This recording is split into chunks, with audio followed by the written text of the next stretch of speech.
j'ai publié un livre.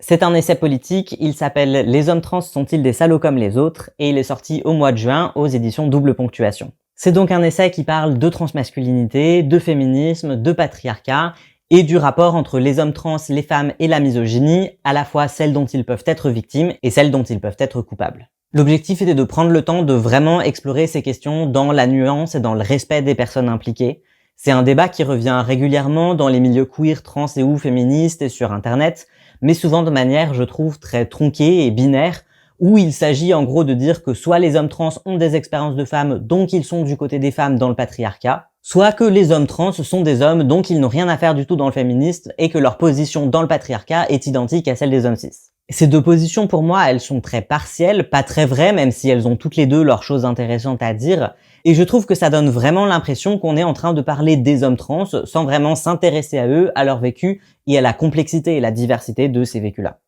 J'ai donc écrit ce livre pour essayer de faire pas ça.